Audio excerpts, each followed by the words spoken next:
Sun next ആപ്പിലൂടെ നിങ്ങളുടെ ഇഷ്ടപരമ്പരകൾ സംപ്രേക്ഷണ ശേഷം തികച്ചും സൗജന്യമായി കാണൂ.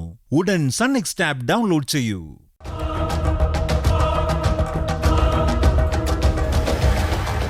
എന്താ രണ്ടുപേരും വന്നത്? രാഹുലിന്റെ ആക്സിഡന്റുമായിട്ട് ബന്ധപ്പെട്ട് ഒരു പരാതി തരാൻ വന്നതാ സാർ.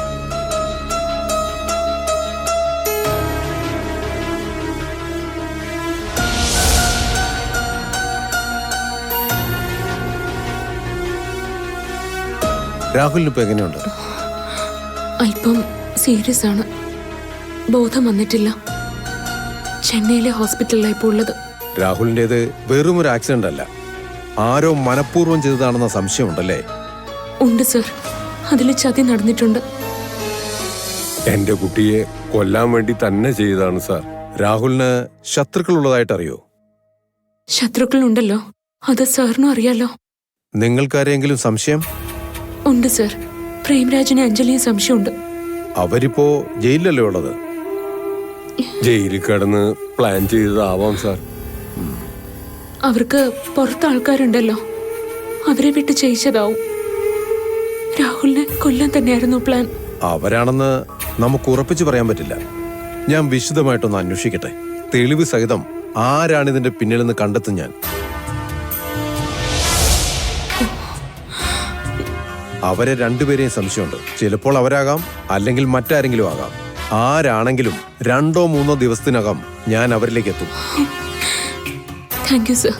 രാഹുലിനോടും കീർത്തിയോടും അന്ന് ഞാൻ അങ്ങനെ പെരുമാറിയതിൽ കുറ്റബോധമുണ്ട്. പ്രായശ്ചിത്തം ചെയ്യാനായി കിട്ടിയ അവസരമായി ഞാനിതിനെ കാണുന്നു. നിങ്ങൾ ധൈര്യമായി പൊയ്ക്കോളൂ. വളരെ നന്ദി സാർ.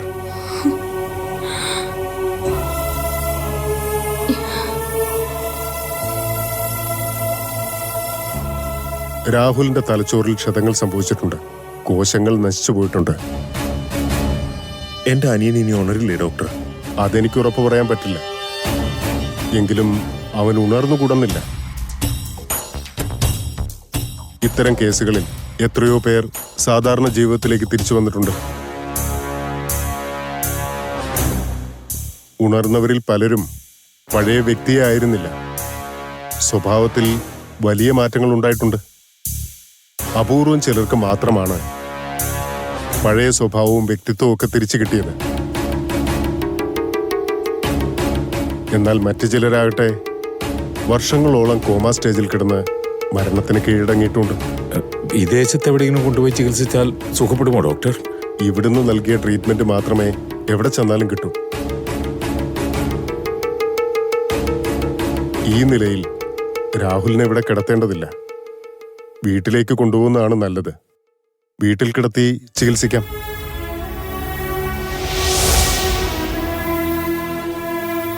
അവനെ പരിചരിക്കാൻ ഒരു നല്ല നേഴ്സ് അല്ലെങ്കിൽ ഒരു ബന്ധു എപ്പോഴും കൂടെ ഉണ്ടാവണം. അങ്ങനെ ഒരു പെൺകുട്ടിയുണ്ട്. അച്ഛനെ നോക്കാൻ വന്നതാ. ഇപ്പോ വീട്ടിലൊരംഗത്തെ പോലെയാ. ഇവനുമായിട്ട് വിവാഹബന്ധം ആലോചിക്കാനിരിക്കുകയായിരുന്നു. അപ്പോഴാണ് രാഹുലിന് ആക്സിഡന്റ് പറ്റിയത്. മരുന്നും പരിചരണവും ഒക്കെ കൃത്യമായിട്ട് വേണം. അതുകൊണ്ടാണ് പറഞ്ഞത്. അക്കാര്യം ഉറപ്പിക്കാം. മരുമകളായി കീർത്തി വീട്ടിലെത്തും. രാഹുലിനെ നോക്കാൻ ഏത് സമയവും അവൾ വീട്ടിലുണ്ടാവും. രാഹുൽ ഒന്ന് അനങ്ങിക്കിട്ടിയാൽ നമ്മൾ രക്ഷപ്പെട്ടു. പിന്നെ അവനെ തിരിച്ചു കൊണ്ടുവരുന്ന കാര്യം ഞാൻ ഏറ്റു. എന്റെ മകൻ ജീവിതത്തിലേക്ക് മടങ്ങി വരും ഡോക്ടർ. ഞാനൊരു ദൈവവിശ്വാസിയാ. ഞങ്ങളുടെയൊക്കെ പ്രാർത്ഥനകൾക്ക് ഫലമുണ്ടാവും. അങ്ങനെ സംഭവിക്കട്ടെ. അസുഖം ഭേദമാവണമെങ്കിൽ ദൈവവും ഡോക്ടറും വേണമെന്നല്ലേ പറയാറ്? Thank you doctor. രാഹുലിന്റെ ജീവൻ ബാക്കിയുണ്ടല്ലോ, അത് മതി ഞങ്ങൾക്ക്. എന്താവശ്യമുണ്ടെങ്കിലും വിളിക്കണം. വേണ്ടി വന്നാൽ ഞാൻ ചെന്നൈയിൽ നിന്ന് അവിടെ എത്തും. രവീന്ദ്രനും ഞാനും തമ്മിലുള്ള പഴയ ബന്ധം അങ്ങനെയാ അല്ലടാ?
ഇവിടെ തന്നെ കിടക്കുന്നതായിരുന്നു നല്ലത്. വീട്ടിൽ എല്ലാവർക്കും മുമ്പിൽ ഇങ്ങനെ കിടക്കുമ്പോ എങ്ങനെ സഹിക്കും കലാവതി? എത്ര നാൾ ഇവിടെ കിടത്തും? ഡിസ്ചാർജ് ചെയ്തല്ലോ, ഇനി വീട്ടിലേക്ക് പോവാം. അസുഖത്തിന്റെ സീരിയസ്നെസ് വീട്ടിൽ ആരോടും പറയണ്ട. രാഹുല് പെട്ടെന്ന് തന്നെ പഴയ നിലയിലാവൂന്ന് പറഞ്ഞാൽ മതി.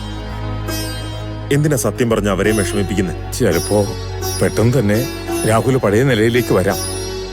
എന്റെ ഒരു സുഹൃത്തിന്റെ ബന്ധുവിന് ഇതേ അവസ്ഥയുണ്ടായിരുന്നു. പെട്ടെന്ന് തന്നെ അവൻ കണ്ണു തുറന്നു. അവൻ ഇഷ്ടപ്പെട്ടത് എന്തും അവൻ ആസ്വദിക്കാൻ കൊടുക്കാൻ പറഞ്ഞു. പാട്ടായിരുന്നു അവനിഷ്ടം. അവൻ എന്നും പാട്ട് കേൾപ്പിച്ചു. ഇഷ്ടപ്പെട്ട അമ്മ അവരെന്നും അവനെ പരിചരിച്ചു. സാവധാനം അവൻ സംസാരിച്ചു, എഴുന്നേറ്റിരുന്നു, നടന്നു. ഇപ്പോൾ അവൻ വീണ്ടും ജോലിക്ക് പോയി തുടങ്ങി.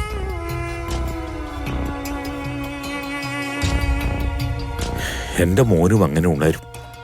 നീ കണ്ടോ, ഇവൻ വൈകാതെ തന്നെ ഇന്ത്യൻ ടീമിൽ കളിക്കും. ഒരിക്കലും അങ്ങനെ സംഭവിക്കരുത്. രാഹുൽ ഉണർന്നാൽ എനിക്ക് കീർത്തിയെ നഷ്ടപ്പെടും. ഇവൻ ഇനി ഒരിക്കലും ഉണരില്ല.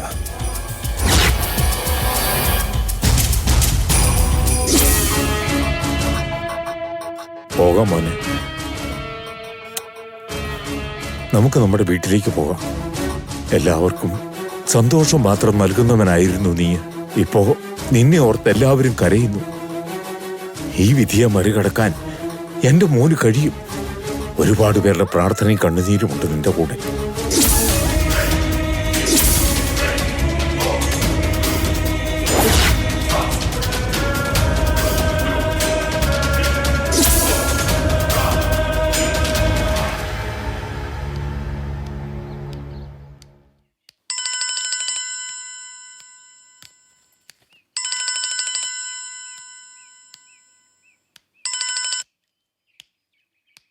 ഹലോ, മോളിപ്പോ എവിടെയാണുള്ളത്? ഞാൻ അമ്പലത്തിൽ പോയിട്ട് വരുവാ. ഇപ്പോ എന്ന് രാവിലെ അമ്പലത്തിൽ പോകാറുണ്ട്, രാഹുലിന് വേണ്ടി പ്രാർത്ഥിക്കാൻ. മോളുടെയും ഞങ്ങളുടെയൊക്കെ പ്രാർത്ഥന ഈശ്വരൻ കേൾക്കുമായിരിക്കും. ഞാൻ മോളെ വിളിച്ചത് രാഹുലിനെ വീട്ടിലേക്ക് കൊണ്ടുവന്നു എന്ന് പറയാനാ. എപ്പോഴാ വന്നത്? എങ്ങനെയുണ്ട് രാഹുലിന്? കുറച്ച് സമയമായതേ ഉള്ളൂ. ചെന്നൈയിൽ വെച്ച് ഓപ്പറേഷൻ കഴിഞ്ഞിരുന്നല്ലോ, അതിന്റെ മാറ്റം ഉണ്ടാവും എന്നാ പറയണത്. ഇപ്പൊ പഴയതുപോലെ തന്നെയാ, കണ്ണടച്ച് ബോധമില്ലാതെ. ഞാൻ അങ്ങോട്ട് വരാം മുത്തശ്ശ. ഓ ശരി മോളെ.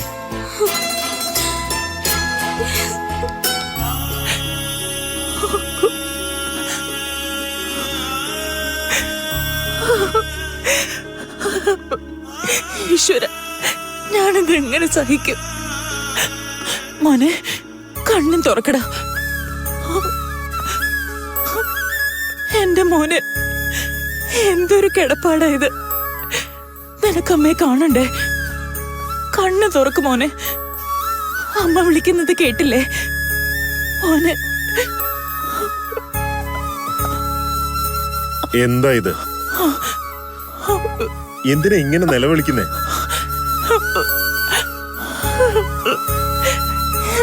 എങ്ങനെ സഹിക്കും റോഷ ഞാനിത്?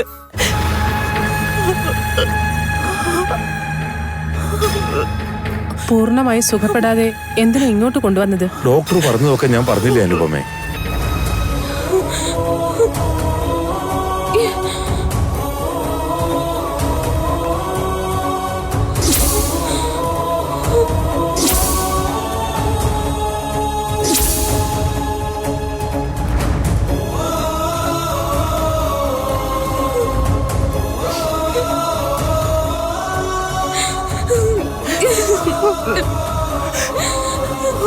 ഒരു മാറ്റം കാണുന്നില്ലല്ലോ റോഷൻ സർ. എന്താ ഇങ്ങനെ? രാഹുൽ, രാഹുൽ മോനെ, കണ്ണ് തുറക്ക് രാഹുൽ. രാഹുൽ, ഇത് ഞാനാ. കണ്ണ് തുറക്ക് രാഹുൽ. രാഹുൽ, രാഹുൽ ഒന്ന് കണ്ണ് തുറക്ക് പ്ലീസ്. മാറി നിക്കടി അങ്ങോട്ട്. എന്താ നീ അവനെ തൊട്ട് വിളിക്കുന്നത്? ശല്യം ചെയ്യാതെ മാറി നിക്ക്.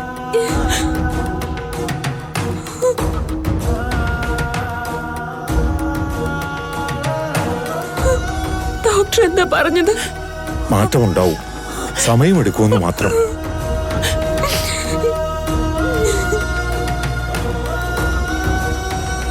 ഒരു ഓപ്പറേഷൻ നടത്തിയിരുന്നു, അതിന്റെ റിസൾട്ട് ഇല്ലാതിരിക്കില്ലല്ലോ. ദേവികയുടെ കാര്യം തന്നെ കണ്ടില്ലേ? ബോധം ഉണ്ടായിരുന്നില്ലല്ലോ അവൾക്കും. പിന്നെ ഉണർന്നപ്പോ ഓർമ്മയും പോയി. ഇപ്പൊ ഓർമ്മ തിരികെ കിട്ടിയല്ലോ. അവള് സാധാരണ ജീവിതത്തിലേക്ക് തിരിച്ചും വന്നു. അതുപോലെ രാഹുലും തിരിച്ചു വരും, അല്ലേ റോഷൻ?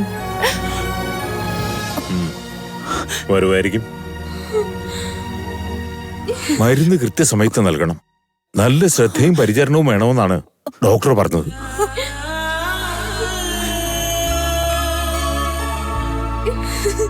കീർത്തി ഇവിടെ ഉണ്ടല്ലോ. ഇവളേക്കാൾ നന്നായി രാഹുലിനെ നോക്കാൻ മറ്റാർക്കാണ് കഴിയുക? ഞാൻ നോക്കിക്കോളാം, എപ്പോഴും കൂടെ ഇരുന്നോളാം. എനിക്ക് രാഹുലിനെ പഴയ രീതിയിലേക്ക് കൊണ്ടുവരാൻ കഴിയും. മോളെ, ഇനി നിന്റെ കൈകളിലാണ് അവനെന്ന് കരുതണം. ഹോസ്പിറ്റലിൽ നിന്ന് രാഹുലിനെ ഇവിടേക്ക് കൊണ്ടുവന്നത് നീ ഇവിടെ ഉണ്ടെന്നുള്ള ഒറ്റ ധൈര്യത്തിലാണ്. മണ്ടത്തരം പറയാതെ. ഇവളിവിടെ ഉണ്ടെന്നുള്ള ധൈര്യത്തിലോ? അതിനാരാ ഇവള്? ഓ, ഇപ്പോഴും കീർത്തിയെ നിനക്ക് മനസ്സിലാക്കാൻ കഴിയുന്നില്ലല്ലോ. കഷ്ടം. ഈ സമയത്ത് ഒരു തർക്കം വേണ്ട, എല്ലാവർക്കും പുറത്തു നിൽക്കാം. അവൻ അല്പം കാറ്റും പിടിച്ചും കിട്ടട്ടെ. പിന്നെ മറ്റൊരു കാര്യം, എല്ലാവർക്കും വിഷമമുണ്ട് എന്ന് വെച്ച് അവന്റെ അടുത്ത് വന്ന് എപ്പോഴും കരഞ്ഞിരിക്കേണ്ടതില്ല.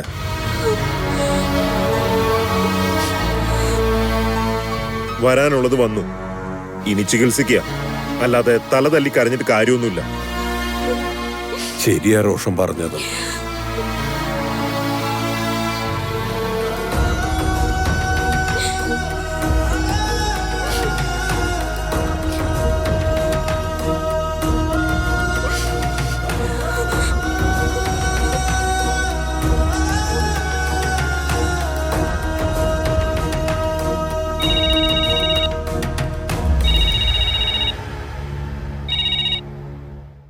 ആ ഹലോ, ഞാൻ വീട്ടിലാ ഉള്ളത്.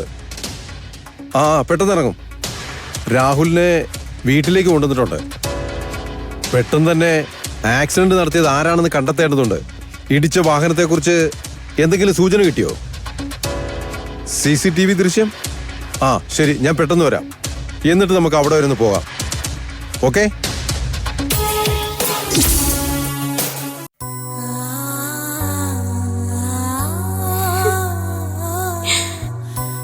ഇനി ഞാൻ കരയില്ല രാഹുൽ. മരുന്നും പരിചരണവും നൽകി രാഹുലിനെ ഞാൻ ഉണർത്തും. മുമ്പത്തെ പോലെ തന്നെ നമ്മൾ ജീവിക്കും, വിവാഹം കഴിക്കും. എപ്പോഴും രാഹുലിന്റെ കൂടെ തന്നെ ഞാൻ ഉണ്ടാവും.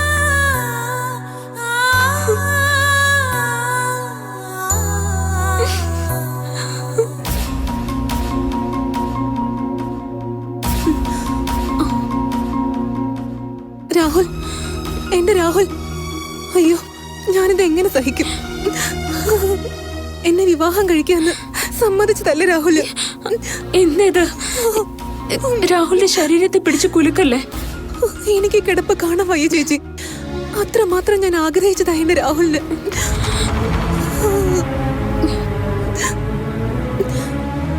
ചേച്ചിക്ക് അറിയാലോ എല്ലാം. ഈശ്വര, എന്തൊരു വിധിയാ ഇത്. എന്റെ രാഹുലിനെ ഉണരല്ലേ ചേച്ചി? ഉണരും. ഇവിടെ ഇരുന്ന് ബഹളം ഉണ്ടാക്കല്ലേ. രാഹുലിനെ കണ്ടല്ലോ, കല്യാണി ചെല്ല്. എനിക്കങ്ങനെ പോവാൻ പറ്റൂ ചേച്ചി?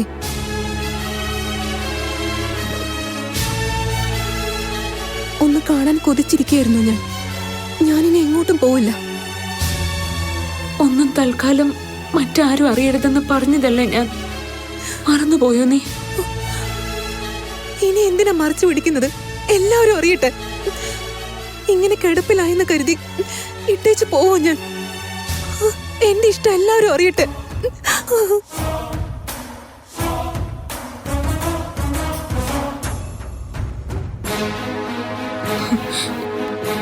ഞാൻ പറയുന്ന അനുസരിക്ക, കല്യാണി ചെല്ല്. മുത്തശ്ശൻ കണ്ട വഴക്ക് പറയും. ആരെയും ഈ മുറിക്കകത്തേക്ക് കയറ്റരുതെന്ന് പ്രത്യേകം പറഞ്ഞതാ.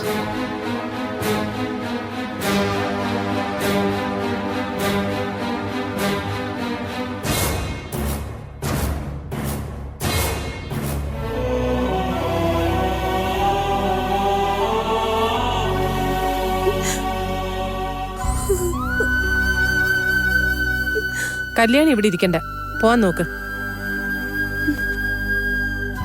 ടീച്ചറിനറിയോ, ഒടുക്കം കീർത്തി എനിക്ക് വേണ്ടി ഒഴിവായി. രാഹുലിന് ആക്സിഡന്റ് പറ്റുന്നതിന് മുൻപ് എനിക്ക് രാഹുലിനോടുള്ള ഇഷ്ടം ചേച്ചി പറഞ്ഞിരുന്നു. അങ്ങനെ പറഞ്ഞിരുന്നോ? കീർത്തി കള്ളം പറയില്ല ടീച്ചർ. ഞാൻ ആഗ്രഹിച്ചിരുന്നതേ നിന്റെ രാഹുലിന്റെ വിവാഹം നടക്കണമെന്ന്.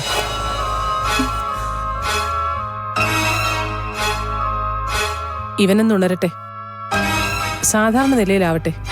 ഞാൻ മുന്നിൽ നിന്ന് തന്നെ നിങ്ങളുടെ വിവാഹം നടത്തി തരും. ഇപ്പൊ ഇതൊന്നും മറ്റാരോടും പറയാൻ നിൽക്കണ്ട, മനസ്സിൽ വെച്ചാ മതി. സമയമാവുമ്പോ പറയാം. ഇപ്പൊ കല്യാണി ചെല്ല്, അച്ഛൻ കണ്ട പ്രശ്നം ഉണ്ടാക്കും. ചെല്ല്.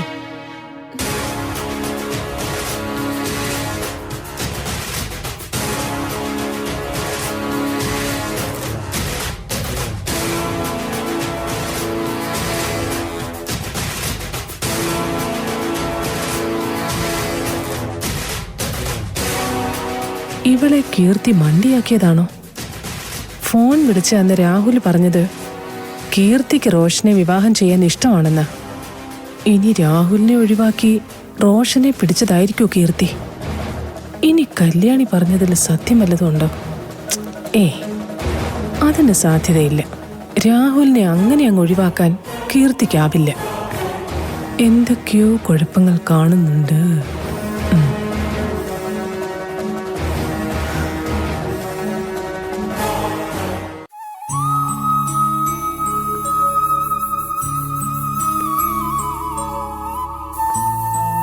രാഹുലിനെ ഒന്ന് കാണാൻ പോകണ്ടേ നമുക്ക്? ഈ ഒരവസ്ഥയിൽ എനിക്ക് അവനെ കാണാൻ കഴിയില്ല മോളെ. എന്റെ മോളിതെങ്ങനെ സഹിക്കും? അത്രമാത്രം അവളുടെ നെഞ്ചിലുണ്ടവൻ. അറിഞ്ഞിടത്തോളം രാഹുൽ ഇനി ഉണരില്ലെന്നാണോ പറയുന്നത്? ചികിത്സ ഫലിക്കില്ല എന്ന് പറഞ്ഞതിനാലാവാം അവനെ വീട്ടിലേക്ക് കൊണ്ടുവന്നത്. അവൻ എന്തെങ്കിലും സംഭവിച്ച എന്റെ മോളുടെ അവസ്ഥ എന്താവും? മനോനില തെറ്റും അവൾക്ക്.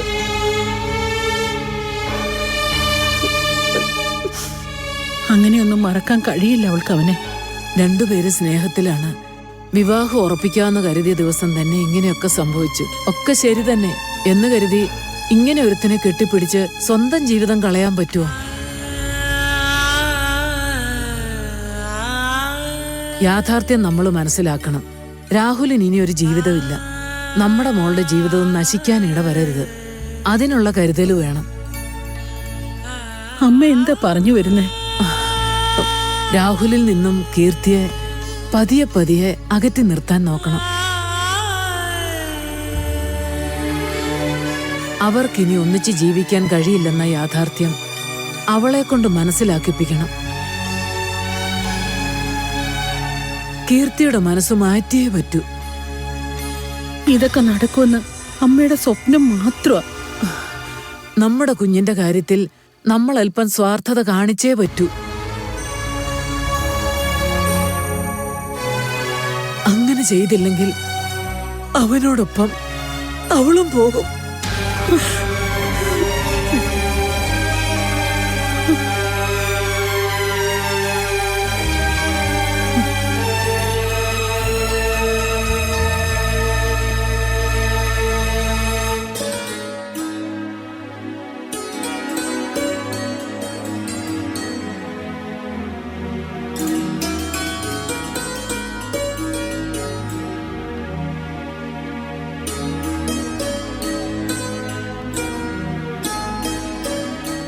രാത്രി വൈകിയില്ലേ? പോണ്ടേ നിനക്ക്? ഞാനിവിടെ നിന്നോളാം. രാത്രിയും രാഹുലിനെ നോക്കണ്ടേ? അതിന് ഞാനുണ്ടല്ലോ മോളെ. നീ ചെല്ല്.